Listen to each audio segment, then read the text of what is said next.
Good morning, YouTube. This is episode 6. Today I want to talk about how I moved to New York City. Got a lot of background noise, but you know what? Kind of makes sense if we're talking about New York City. There's all kinds of background noise everywhere you go in that city. Okay, let's go all the way back to 2004. This is a very interesting time in my life. I had already gone through one kind of hump, as I explained last time. I was at bottom. I worked my way back up. 9/11 happened, and that pretty much kind of took me back down quite a few notches. And so by 2004, I had kind of built my way back up. So there's a lot of story in there between 2001 and 2004. But again, this is about how I got to New York City. At this time, I was working in Nashville. I was living in Nashville, downtown Nashville. And I had a pretty good job. I was making a decent salary. I was making much more money than I would be if I just out of my degree from audio engineering. I had a vacation to Europe planned for November of 2004. What had happened is one of my peers, kind of slash bosses, came back from Spain, where he's from, and he basically just said, "Dude, you got to go to Europe." He didn't force me to, of course, but pretty much said, "You've got to go to Europe." Really, honestly, I was not financially ready to try to do anything of the sort, but I was convinced. So I got a passport, I got some hotel rooms booked, I got the flights arranged. I decided to go to London, Paris, and Amsterdam, and then come back. I was flying out of Atlanta, and I was flying from Atlanta to London, then down to Paris, and then up to Amsterdam, and then back to Atlanta. That was the plan, at least. Now remember, I also had a short career in the audiovisual industry in between my stints between audio engineering and computer science. Right around October, I was fired from my job. So here I am, looking at an apartment that I can no longer afford. I need to go find a job and I can afford it. I'm looking at a European vacation that I definitely cannot afford. And there's really no way that I'm going to be able to go through with it if I don't have any income coming in. I wasn't making that much money.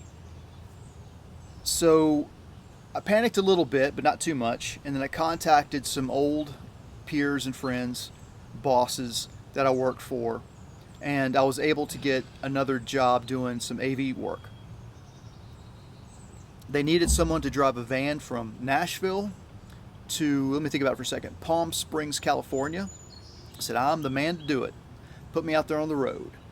So I did just that. I spent a week and some change going from Nashville out to Palm Springs and back. That's a whole nother story I should tell someday. But when I came back, I felt pretty satisfied. I think at that point I felt like I had enough money to cover everything. I could still take the vacation and come back and still pay my rent. I needed to find a job immediately, but I would be okay. So I'm relaxing from that gig. It wore me out. It was a pretty hard working gig.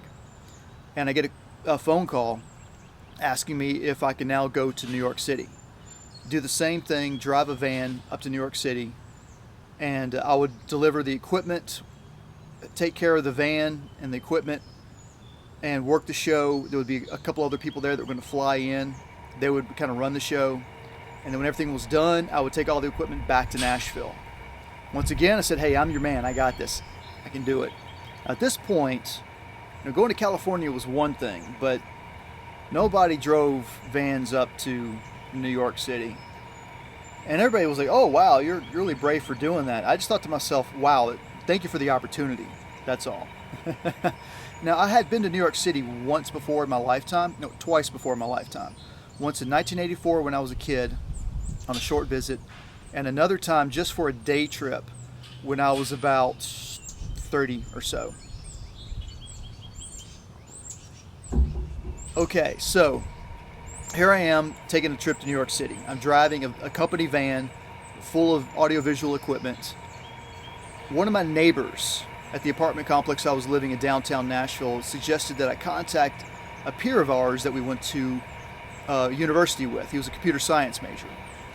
And I did not recognize this person, but said, okay, yeah, sure. I didn't think that I knew them, that is. So when I was around New Jersey, I got on the phone and I called this person. He was a bit hungover. Actually, I left a message, and he called me back. So, in which case, I like said, let me get off the interstate once again, and I called him back. Sorry to be so complicated. Anyway, so I get him on the phone, introduce myself. He mentions that he possibly remembers who I was. Definitely trusts this friend of ours. So he says, yeah, sure. He asked me then, what airport am I flying into? I tell him, well, no, I'm driving. And he's just like screams, what? Are you crazy? Now, a few other people back in Nashville, when I told them I was taking the trip to Nashville, kind of said the same thing. What? Are you crazy? Here's somebody who's living in New York now telling me that I'm crazy for driving to his city. So all of a sudden he gets real serious. And I came thinking, he's thinking in the background, okay. He tells me to meet him at a gas station in Brooklyn. I figure, okay, no problem. When I crossed the Gothel's Narrow Bridge, that's kind of when I realized what I was up against. Let me think about this for a second. Did I go in that way? No, I'm sorry. Let me back up. I didn't take the Gothel's Bridge the first time in. I think I just came across where the Verrazano Narrows was. And yeah, no, you do take the Gothel's for that. Okay, so, oh my. By the time I got to the Verrazano Narrows Bridge, so I get into Brooklyn, and I'm driving around through Brooklyn, and I'm already lost. Now, keep in mind, this is 2004. One could have GPS. I did not have GPS. All I had, was my Atlas map. Kept looking at it, but it doesn't give you any kind of gravity on what you're really dealing with.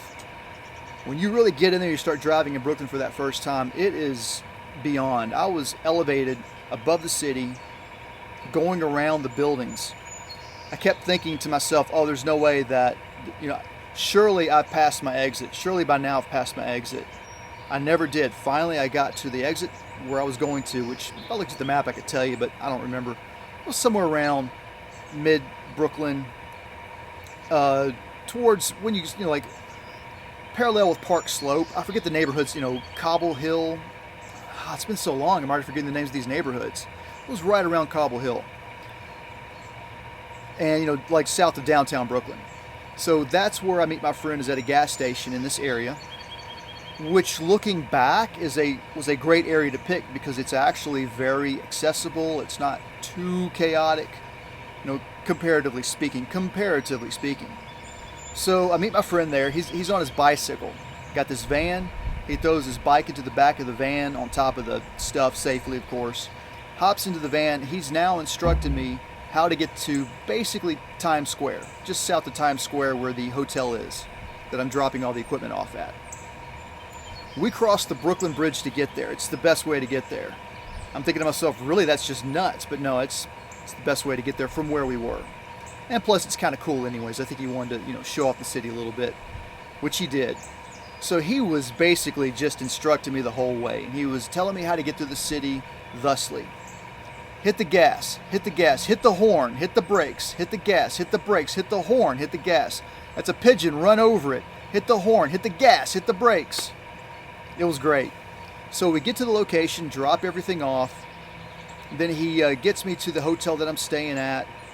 We hand the van over to, actually no, they give us just a parking slip and we park it ourselves, which is a good thing.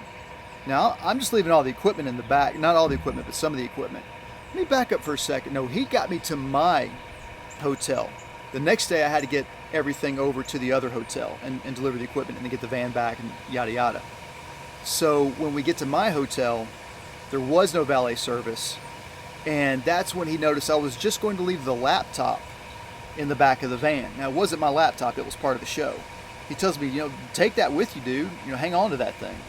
He's got that New York mindset already going. You see what I'm saying? Because he knows that, this is a pretty trustworthy place, but, you never know. I mean, if anybody knows of what's in this van, they can easily break into it with like a little Jimmy pick lock and just get right on in and take whatever they want. Nobody would be any wiser to it. Having that laptop will later really proved to be very beneficial later on. So I worked the show. An interesting thing I have to go into, my boss back in Nashville told me that like he booked the room for a night, and it was at a hotel just right around the corner from where the show was, and it was expensive. He said that he only booked the one night, and he said that if I wanted to book another night there I could, but he would prefer if I could find a cheaper place. So I said, okay, no problem, I'll find a cheaper place. And then at the last minute I thought to myself, oh man, that's going to be really hard to do. It'd be so much easier if I just stayed here. So I called the front desk, and they told me, nope, there are no longer any vacancies here at this hotel. You got to get out. In a very polite manner, of course. And that is when the gravity of New York City really hit me. It's very cool because before I moved there, I'd already experienced this gravity. That I was kicked out onto the street and had nowhere to go in New York City. So I got that laptop out and I immediately found like a hotel. I got one up on the Upper West Side, which is pretty cool, and it was really cheap. Drove my van up there, and I was able to take the subway back down. And at that point, I had like a whole day off to myself. And I remember just walking around everywhere. And at one point, I hooked up with my friend again, and he gave me a grand tour of a lot of cool stuff. We, of course, saw Times Square, but then he took me down to the East Village, which is so cool.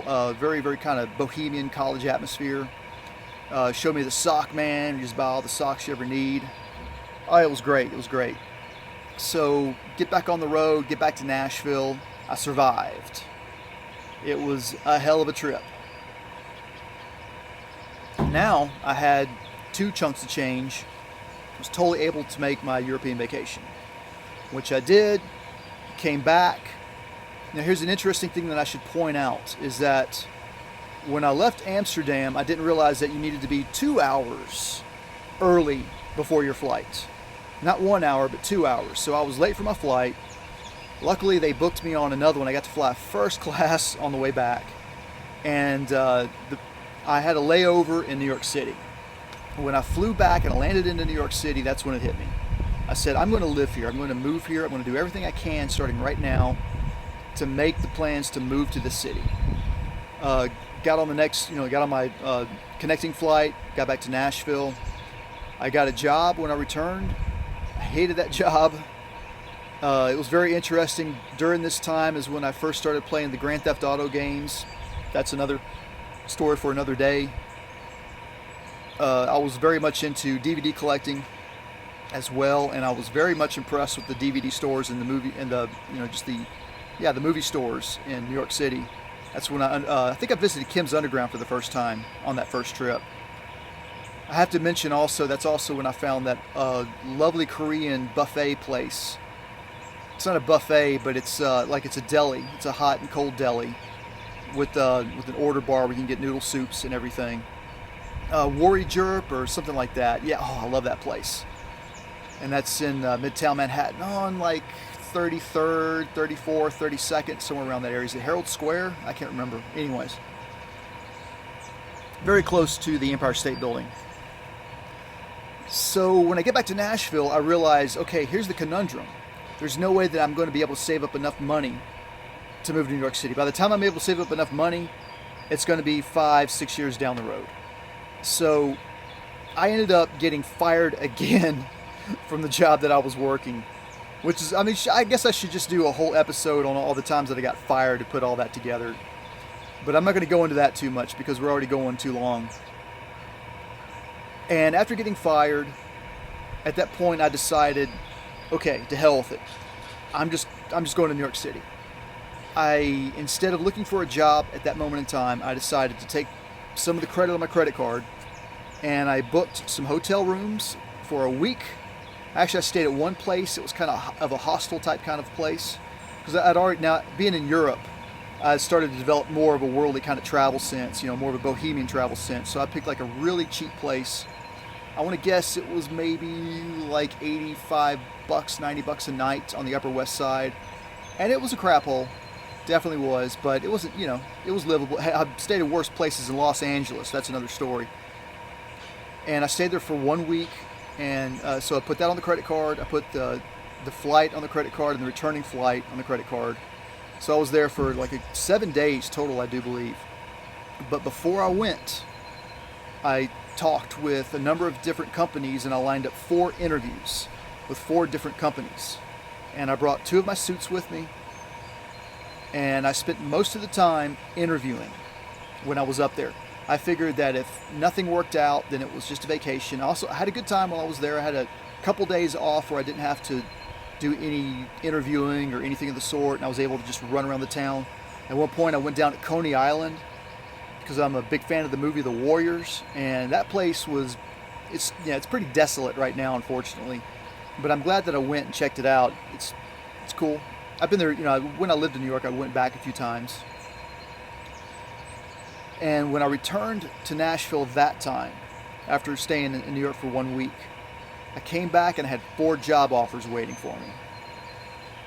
That was so awesome. I was beyond excited. I mean, it was like, okay, that's it, I'm out of here. So I started making, the moves to get out of Nashville completely. I picked working for one particular job. I picked the one that paid the most money, but it was also one that seemed to be a more kind of corporate established company. And I did that just because, man, I didn't know what to expect in New York. I knew that, hey, I made a small couple victories here, but these are just small battles. This is a huge war in that metaphorical sense. So I wanted to play it kind of safe, not too brave. I was counting my blessings, so to speak. And I'm glad that I picked that company still to this day. So then began the really fun parts. Got on the phone and I got onto Craigslist, started looking for places to live, sublets. Then I started getting on the phone and calling these various places. And there was a repeating pattern that went thusly. Oh, hi, yeah, I see that you've got a sublet in Craigslist. I'd like to inquire about it. Yeah, sure, when can you come check the place out? Oh, well, I'm currently in Nashville, so click. You've got to be in New York City to get a place to live. I mean, unless you've got, $10,000, and you can talk to a broker over the phone and make all your arrangements that way. But if you want to get a sublet, maybe, but no. Some of these places, if you want to go to get a lease, you need to bring your checkbook with you and hope that they pick you out of a line of people because they think that you're the nicest one, the most livable person. So I saw the writing on the wall pretty quickly. I immediately realized that I was not going to be able to carry any of my stuff up to New York with me. I was going to have to bring 2 suitcases. I think the first time when I went to interview, I brought 1 suitcase with me. This time I could bring maybe 2 suitcases. It was like about three packs that I kind of carried with me when I moved. And I had to get another hotel and stay there 1 week before my job started. I think my job started that first Monday of May of 2004. So I was there at the end of April. And it took me all of 6 days to find a place to live when I got there. That Saturday before the Monday when my job started, I was able to find a place and I was able to move in Sunday. And I mean, just right by the hair of my, whatever that phrase is. So I got in right under the radar. Oh man. And the place that I moved into was a sublet. I had 3 roommates, and it was like a 3-bedroom kind of place, and it was okay. I lived in Inwood, which is way at the top of Manhattan. It's almost the Bronx. In every respect, it kind of is the Bronx, except for it's all part of Manhattan structure-wise, but cultural-wise, it feels more like the Bronx. It definitely doesn't have the blight that the Bronx experienced from the 70s, however. And the Bronx is getting better. Like, the Bronx Zoo is awesome. So when I got to New York and I was working in that same area, I talked about Herald Square, I believe it's where it is. It's just northeast of the Empire State Building. Well, Herald Square is northwest, but where I worked was a little bit east of that. So that's a pretty cool area. That's like Midtown Manhattan, just south of Times Square, away from all that crap. And I was in that place in Inwood for about a month. I want to say a month and a half, but it was really just, I think, 1 month. And then my friend who helped me get to that place earlier when I came, up for the job, the AV job, his girlfriend at the time took a 1 month vacation to South America, I think Argentina. So I subletted her place in Bed-Stuy for 1 month, and I lived in Bed-Stuy. That was pretty cool. Now by this time I had a bicycle, so everything was totally kosher. Like I was able to get around anywhere I wanted to get around on a bicycle, get to a subway, no problem. I didn't really take any buses when I lived in New York City, and I didn't need to. Buses suck anyways. No offense to bus drivers, but buses are awful. If you can get one bus without having to make a connecting bus and any of that kind, it's okay. But otherwise, okay. Let me back up. I did do a lot of bus rides when I was first going back and forth to New York, and some of my trips when I would come back to Nashville after I lived there, I had this thing where I didn't want to take any taxi cabs. For the longest time, I would never take a taxi cab or car service. Eventually, that changed, of course. But I just kind of figured that like all the money that I didn't spend and that I was able to use, like just using the public transportation, that was money I could spend on food instead, because all the food in New York City is just incredible. And you want to eat as much of it as you can while you're there. Oh, and you're going to walk it off for the most part too. But when you leave New York City, you got to make sure that you got an exercise routine, because all that energy's got to go somewhere. So what I would do is I would take a number of different routes to get to LaGuardia Airport. And inevitably, like, you just got to take a bus to get to LaGuardia. There are no subways that connect to LaGuardia. So that was the one time when I would take a bus. But any other time, no thanks. But I really did get to know that whole area. I think it's Jackson Heights, Queens, around like upward, like south of LaGuardia, because that's where I would get down to get on to either a subway or to another bus or something. But eventually, I would just take car service to get to LaGuardia. It was just so much easier. And then just grab into like a taxi cab to get back to my apartment. But that's at the end of my New York story. But for the most part, I think once again, I probably should cut it off around here instead of talking about, my life in New York City, which was from 2005 to 2010.